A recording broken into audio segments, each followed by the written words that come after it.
You guys ready to back? Okay, we'll start right here, Jesse Crittenden.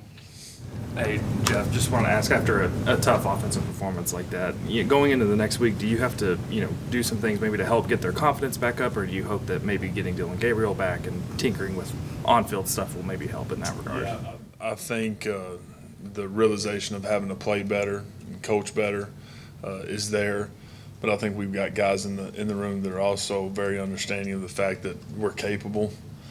We've seen us be capable, and so that it wasn't too long ago that we were playing a heck of a lot better, and getting back to that, we're going to be able to do. We're just going to go right down the line here, Bob. Yeah, Jeff, seemed like Saturday was like a showcase of backup quarterbacks, Kentucky, Bama, Aggies, etc. So how tough is it to try to develop that quarterback depth when they're not even there for like spring ball, when Davis in general are showing up in the summer? Right. There's still, at the end of the day, the expectation is to coach better first and play better. And secondly, with that being said, obviously a very short amount of time that Davis has been here to get him up to speed with how we want to operate and how we want to do things. But again, the expectation is to play a heck of a lot better and coach a heck of a lot better.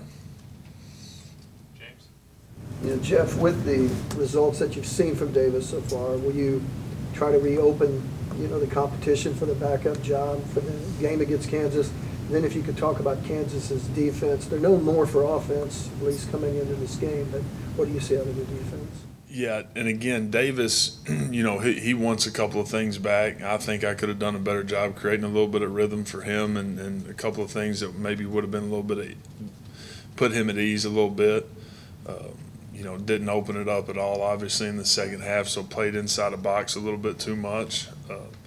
But at the same time, Davis, again, the reason he got the start is because what he had done from the first day he got here until Saturday. So that doesn't go unnoticed either.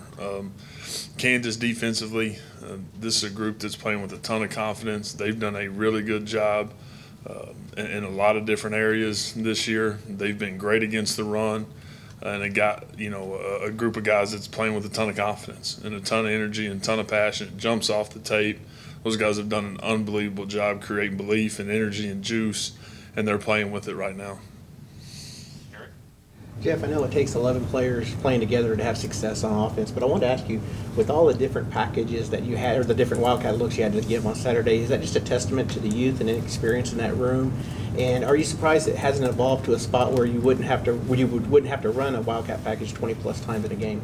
Yeah, again, I think it's hard on our guys to be able to go play the way we want to play when, in all reality, man, they haven't been here long. And got here in the summer, had fall camp.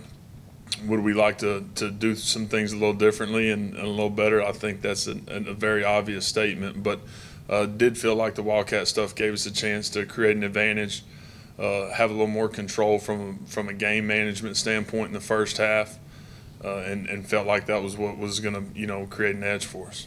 How much of a challenge is it when you look at that position, both as a coordinator and quarterbacks themselves? The bar is real high over the past 5-10 years at this position. How much of a challenge is it with those high expectations for both you as a coach, them as players? Yeah, I think the realization in the room is that our expectations are set by us and us understanding how we want to play, how we want to operate, how we want to do things. And we've got a group of guys that set the expectation bar really, really high. So that's where it all starts. And again, those guys will continue to get better and continue to get developed, and we'll continue to put them in better situations. Ryan? Yeah, Jeff, when you look at the quarterback room, how do you manage the sort of the psyche of that group? One, before going into this game with as much as you planned on using the Wildcat, and two, especially those guys who didn't play or didn't play very much after what we saw on Saturday. Yeah, I think it's just the entire group understanding that we've got to do whatever it takes to find a way to score points and at the end of the day ultimately be +1. And I think all those guys understanding that in the room, they're great teammates. They're incredibly unselfish. They want to do whatever is best for the football team, and getting them to that point was important for us, and those guys have stayed true to that. Any worry about keeping them on that path after what happened on Saturday? No, I think we've got a group that's going to respond the right way, that understands what it takes to be a good unit and to be a good team, and so that's what we're expecting moving forward. Eli? With Dylan, you've had the luxury of a quarterback who knew your system coming in here. Did last week, whether it was in preparation or on game day, teach you anything you didn't know about this offense and trying to get kind of people going in it? No, I think still, what we tried to do those first 5 drives, we felt like was the best thing to give us the opportunity to go score points and win the game. The surprise was that we didn't execute well. We didn't play very well. I obviously didn't coach very well. And that was the surprise more than anything, is that, we have played a heck of a lot better than we played on Saturday, and the expectation is for us to play at a high level every single time we're out, regardless of who's taking the snap. And ultimately, as a group, we didn't do that and fell very, very short of where we wanted to be. Ryan Chapman? As a play caller, do you buy into the concept of a guy that's like a gamer that just shows you something different on Saturdays than what happens in the week in practice? I do not. I truly believe there comes a lot of confidence through preparation and wanting to be able to call a play and know what the outcome is going to be. We talk about predictable outcomes all the time, and that's something that to me is incredibly important. You got to be able to take care of the football, got to be able to call a play and have a really good idea of what's going to happen before we snap the ball. So that's how we operate. Not a consideration when for 3 quarters, if you give a guy and you're not getting the production you need, if you don't see it during the week, it's not something you're just throw a guy in there and see if it's different. If a guy's not had a good week at practice and not prepared the right way or whatever the case may be, then it's not right for me to be able to put him in a situation in a game and think that all of a sudden it's going to change. Hey, Jalil Farouk ran the ball well for you guys last game and did good on kick returns, specifically in the game against TCU. Can you kind of just speak to his versatility, how you can kind of put him in multiple positions and have him have success? Yeah, Lil's he's been good when the ball's been in his hands. He's got to continue to stress and strain as we try to get him the football down the field. Making plays down the field will be something that we've got to continue to get better at. But he has, when the ball has been in his hands, he's done a nice job. When you have a week like last week where you're basically wasn't your base offense, it's year one in your offense, did having to go through a week like that, I'm not talking about the game, but the preparation for it, kind of sets you back a little bit as far as, where moving the offense along? Again, the frustration and the disappointment is how we played. I think that's all part of football, stepping in the arena and understanding you're going to have to prepare different ways every single week, depending on who's available, who's not available. To me, that's why they call us coach. I did a bad job. Our guys didn't play well. We didn't play well, didn't coach well, and that's ultimately what is most disappointing about Saturday. Back left, John Hoover. Jeff, just curious, what was General's status going into Saturday? Was he prepped and ready to go? Did he have any issues or anything that held him back?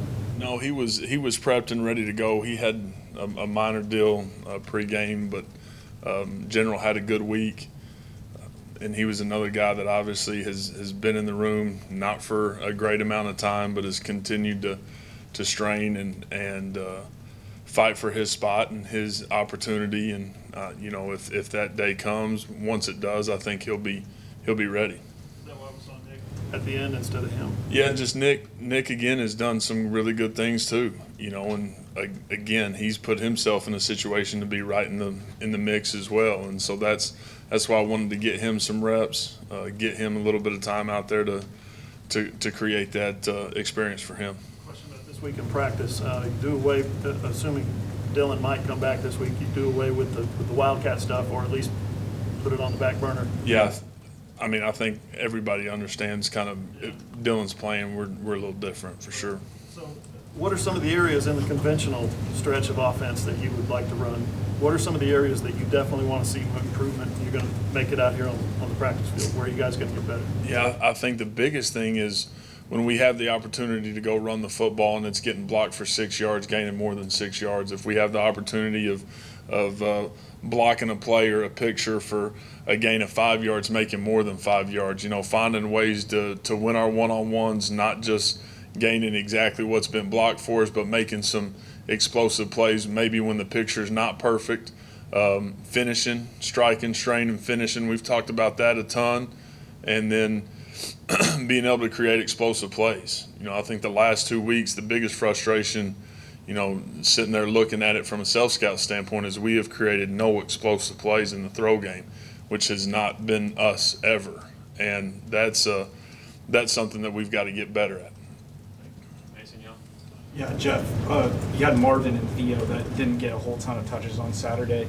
Whether it's the complexity of what you're doing in the quarterback situation, what do you kind of chalk that up to? And as kind of the older guys in the room, what's those guys' demeanor kind of been like after this game? Yeah, Marvin and Theo both have been really good from a leadership standpoint, togetherness. I think you talk to those guys and they've done a great job of being the same every single day, being guys that we can count on and lean on.